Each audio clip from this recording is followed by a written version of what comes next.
What's up everyone, my name is Tube, and welcome back to another episode where today we're going to be discussing something that I've been wanting to discuss for a very long time.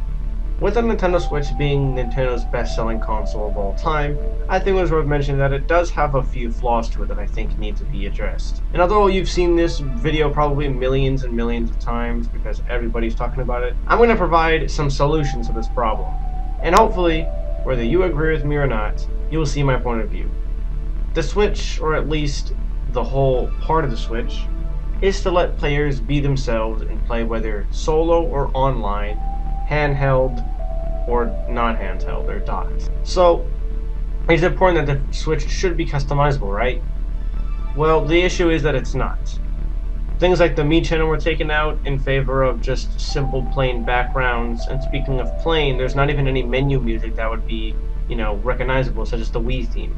And also worth mentioning is the themes. Something really important that the 3DS and the 2DS had were themes, where you could actually customize your background, and sometimes they even had their own little sound effects and music to go along with them. The Switch has nothing. The closest thing we have to a theme is white or black, and I think it's about high time that changed. Profile pictures recently got an update with you being able to use Nintendo Switch Online to get frames, backgrounds, and even PNGs of different characters from various games. So I think something similar should be done for themes and music tracks. Let's talk about themes first, because I feel like that the music can easily just be forgotten since, you're going to hop into a game right afterwards, and there's tons of music in those. So, how about we talk about themes? Themes are a very, very big part in making something customizable specifically towards you. Phones have them, the 2DS, 3DS had them, heck, even the PS4 had them. So why doesn't the Nintendo Switch?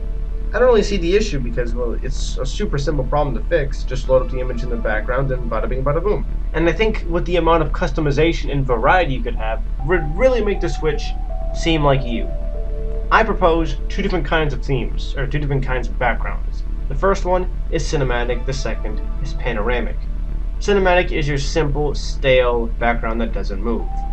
You could use things like screenshots from your folder and files, to themes that you could get from buying games or going to the eShop to get your own, or every month, the Nintendo Switch Online could give various themes that are higher quality than the ones you'd find normally, and allow you to buy them with the coins.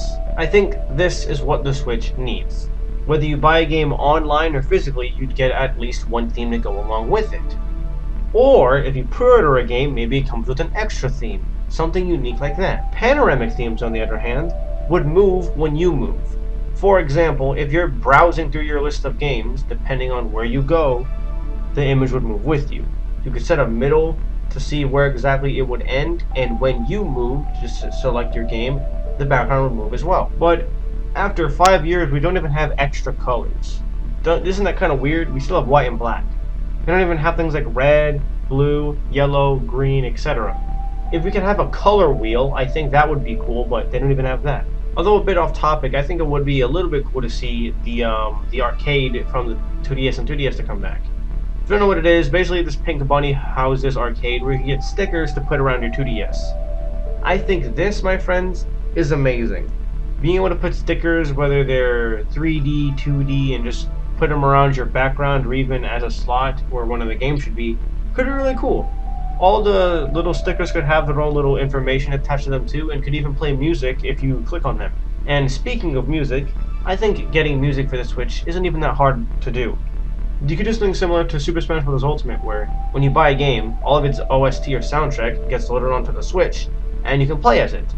Although this might jumble up things a little too much, and maybe you don't want all that extra music in your save files. So maybe every month, Nintendo Switch Online could have several games on display with their entire soundtracks to do, and every piece of music could be 10 or 15 coins. That way you can get the ones that you want without too much space being used. Or the Switch could come preset with custom themes that would be something similar to the Wii. And then if you pre-ordered a game or got a game digitally or physically, it could save the soundtrack to your Switch. Personally, I just want the Switch to be a bit more customizable, but I know we're probably not going to get themes because it's been 5 years since it released, and Nintendo hasn't said a word about them. The biggest thing that we got was folders, and I guess it's profile picture update, but even then, it still makes the Switch's white, empty void feel more and more empty. Thank you all for listening, and I'll see you all next time in the next video. This was just a quick little rant, and I hope you all enjoyed. Take care, everyone who agrees with me, and if you have your own thoughts, comment down below. Like and subscribe for more. See you next time.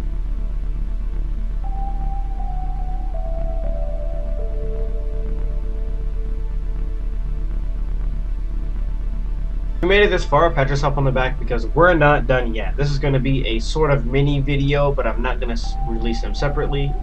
But going off of why the Switch I feel like is not as good as it could be is compared to the Wii. Personally, every time I go back to the Wii, I always feel so much nostalgia, so much love, and so much care put into these games and their products. Although the Wii had surprisingly difficult motion controls, there was just something about it that seemed futuristic, realistic, and for you. Every game had a little menu screen when you opened them up and played a little soundtrack. And before you even selected a game, it had a little sound effect to go along with. The Wii had a menu screen that was just well aimed to you, big, spacious, and had sound to it. And the Wii just felt ahead of its time, and I think it had, and going back to the Wii, it just had so much more compared to the Switch. Although the Switch has more games and budget put into it, the Wii felt something. And even though you would be playing games more so on the Wii than ever before, they put a lot of time and effort into the menu, even if there was no themes. Everything had the little own soundtrack, sound effects, there was Wii News, Wii Channel. Heck, there was even things like Wii Play, Wii Sports, and other things that were on launch. And, well, although some of them maybe weren't on launch, it's nothing more than the Switch had, because it took them 5 years to release a mediocre version of Wii Sports. It still shows that the Wii was on the right track. And although the Wii U may have strayed from that path just a tiny bit, I don't think the Wii U was bad in any case. I think it was still pretty good. But compared to the Switch though, the Wii was way better in terms of its customization and user-friendly interfaces. Thank you all for watching. I'll see you next time.